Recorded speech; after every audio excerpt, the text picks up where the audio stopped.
Welcome to the LemnaTec Academy. In this video, we will discuss a somewhat controversial topic.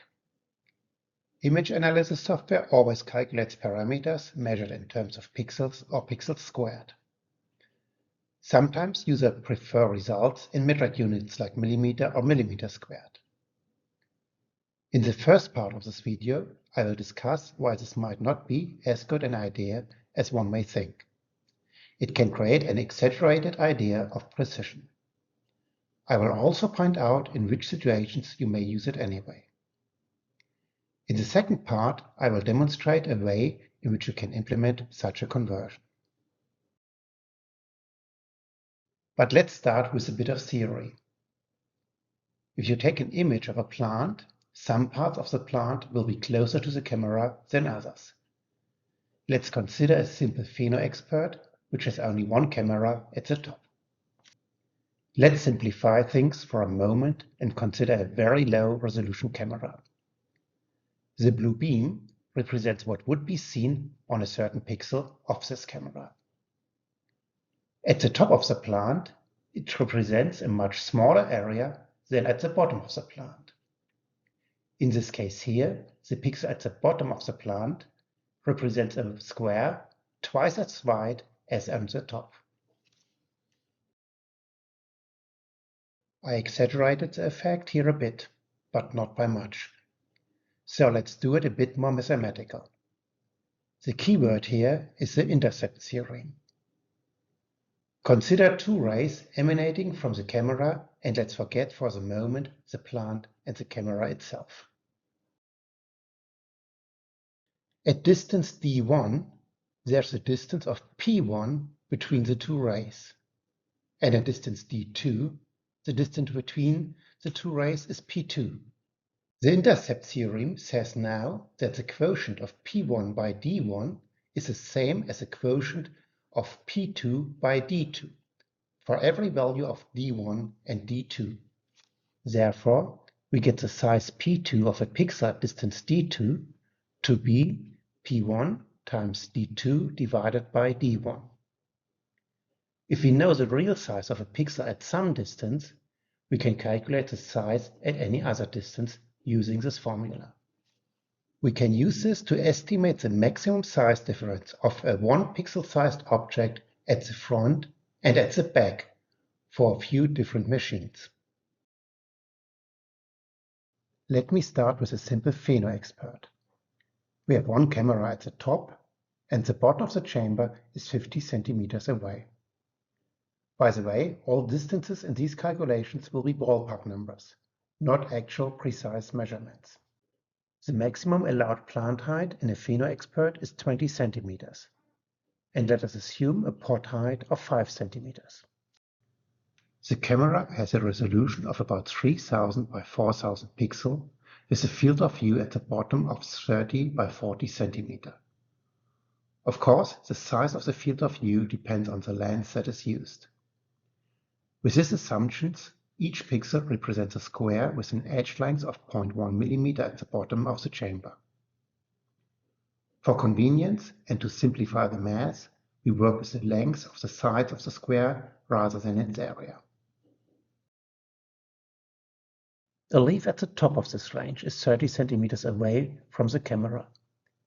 Using the formula we just derived, we see that a pixel at the top represents a square of 0.06 millimeters squared. On the other hand, a leaf at the bottom is 45 centimeters away from the camera. By the same formula, we get a pixel size of 0.09 millimeter. The pixel at the bottom represents a square which edges are 1.5 times larger than those of a pixel at the top. In other words, it represents 50% longer length. If we would calibrate using something in between these two extremes, we get a maximum error of about plus minus 25% for length and plus minus 56% for areas. Let's do the same for the top camera of a PhenoAIxpert Pro. The distance is now 1 meter, the maximum plant height is 40 centimeters, The port height is still 5 cm, and we use the same camera, but our field of view is now larger with 60 by 80 cm. This gives us a pixel size of 0.2 mm. If we look at two leaves, one at the top and one at the bottom, we get pixel sizes of 0.12 mm at the top and 0.19 mm at the bottom of the plant. The difference is even larger this time, with a factor of 1.58 and an error of ±29% for length and ±66% for areas. But what about the side camera of a PhenoAIxpert Pro?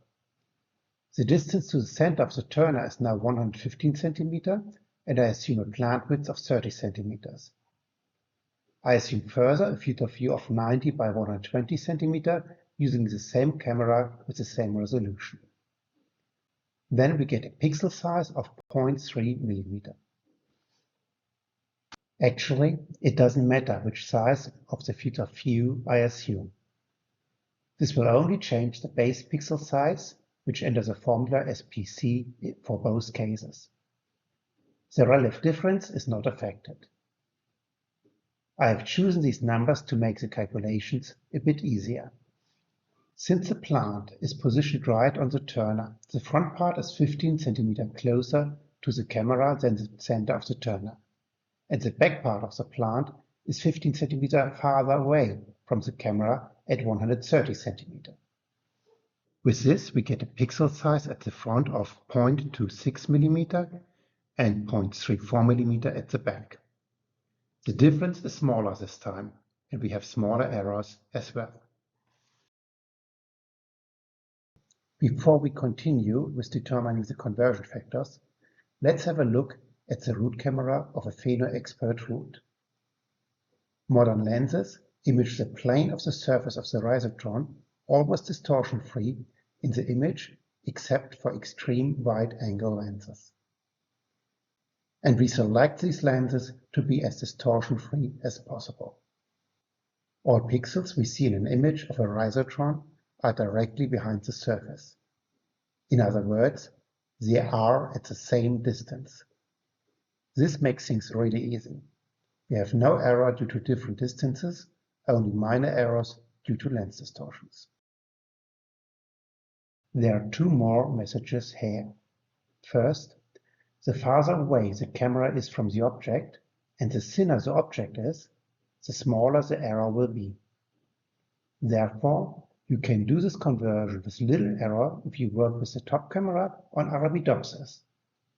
On the other hand, plants with widely protruding leaves can be a problem for side cameras.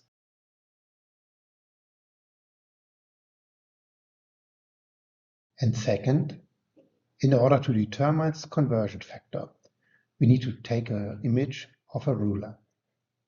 Strictly speaking, the conversion will only be correct at the distance at which you place the ruler, as we have seen.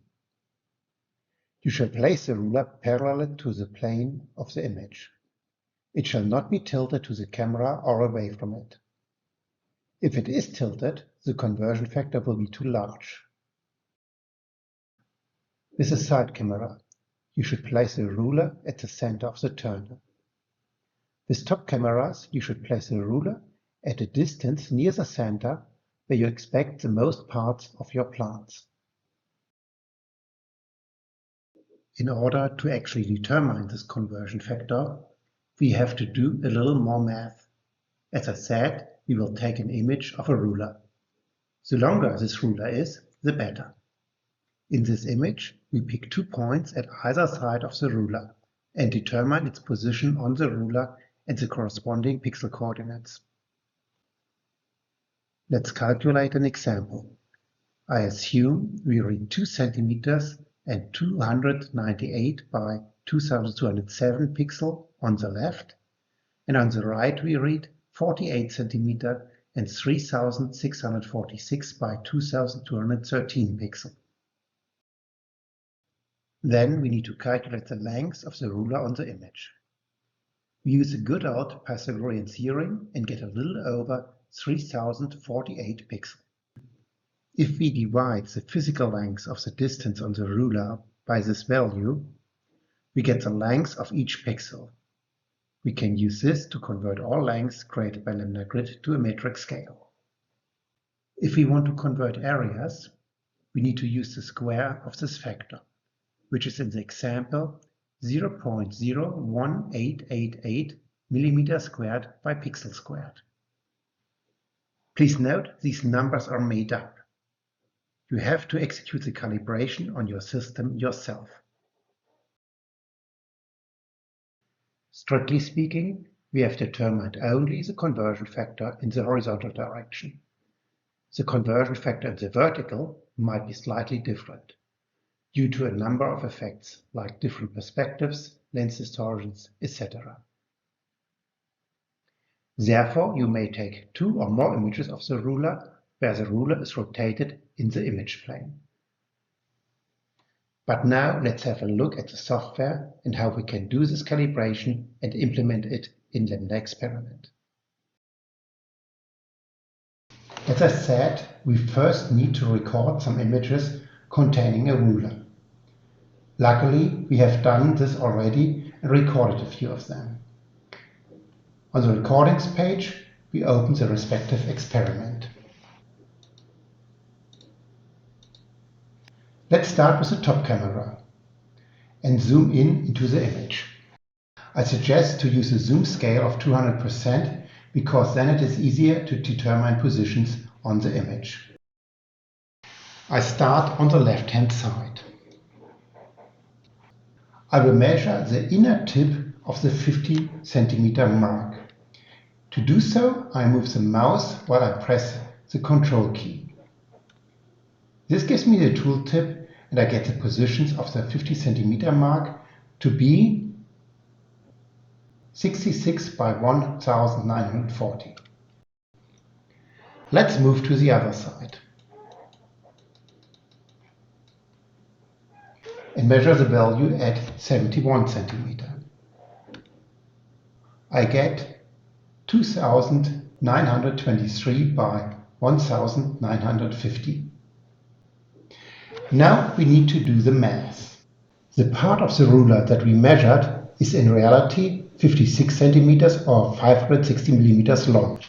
And on the image it is the square root of 2923 minus 66 squared plus 1950 minus 1940 squared. This is 2857.0175. By dividing 560 millimeters by 2857.0175, we get the conversion factor of 0.196 millimeters per pixel and 0.384 millimeters squared by pixel squared. We can now repeat this for the side images. In this case, we have multiple images to select from.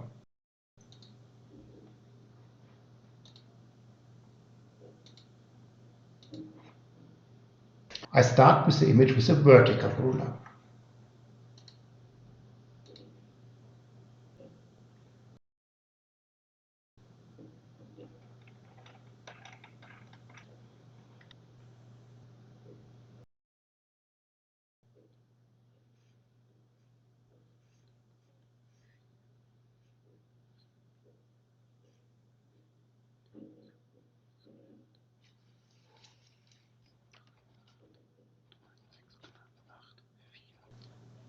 Let's check the second side image. This time with a horizontal ruler.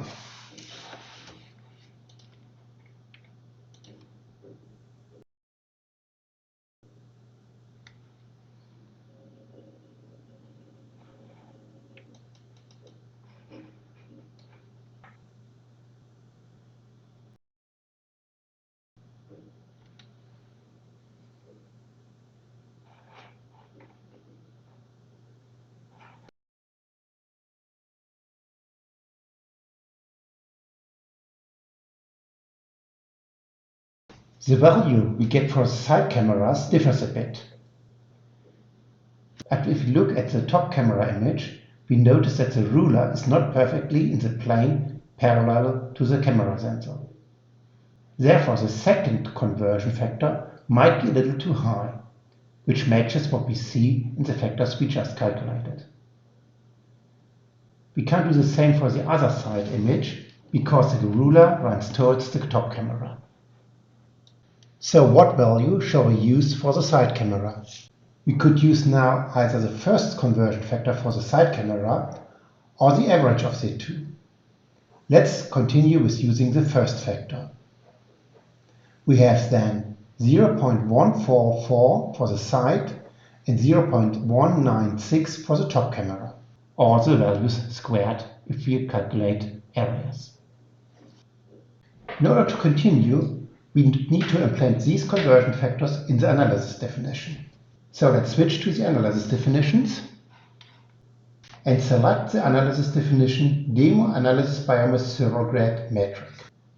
In this analysis, we measure the apparent area of a plant in 4 images, 3 from the side at different angles and 1 from the top. We now want to get the plant area in metric units for all 4 images. In order to do so, we add some formulas. We first select plant size at 0 degrees and multiply it by our factor squared, which is 0.01992, and gives this formula a name. Let's say metric plant size at 0 degree. We repeat this for the 4 other images.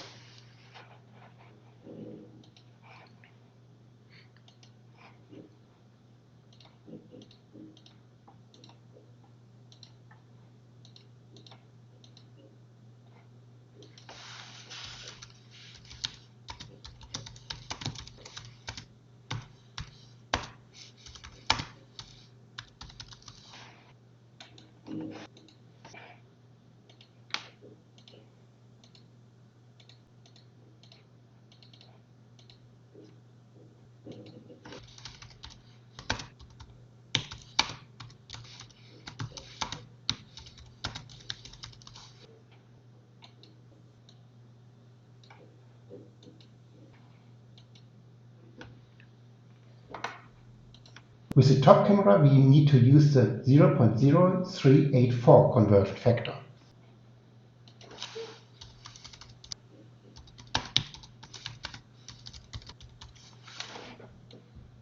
And finally, we add a formula which sums these 4 values, corrected for their metric scale, which gives us a good surrogate for the biomass.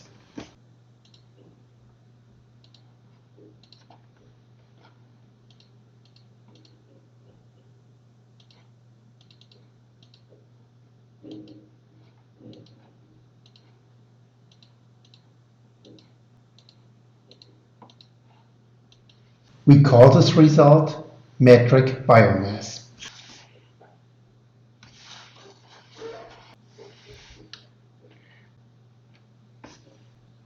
There we have it, the plant size in metric units and the biomass surrogate in metric units. A few final remarks. First, conversion to metric scale is a linear operation. Therefore, all relations between result parameters are preserved. This also means that values measured in pixels suffer from the same perspective errors than values in metric units. However, values in metric units suggest real lengths and areas pretending an accuracy which is not real. Values measured in terms of pixels do this to a lesser extent. I referred to this in the beginning of the video when I said that results in metric units can create a false idea of precision. Second, therefore, if you compare 2 or more groups of samples or cohorts against each other, there is no benefit in converting to metric units. The relation between results of different groups remains the same. And third, if you calculate surrogate parameters, like the biomass I have presented a moment ago, the conversion to metric might not be useful. The results are just numbers, which became only meaningful in comparison between groups. Or you need to calibrate them using some external measurement. In this case, there's no benefit in using metric units over values measured in terms of pixels. However, if you include different cameras, it is mandatory to adjust for the different distances to the object using these conversion factors. See you there! With the end of this video, we covered all major topics related to image analysis. We will add 3D data analysis at a later time. In classes 4 to 6, we will deal with some more special topics, for instance the analysis of data from some more complex cameras. But before that, we will have a look at the data flow in the system and discuss system maintenance in the next 2 videos of this class.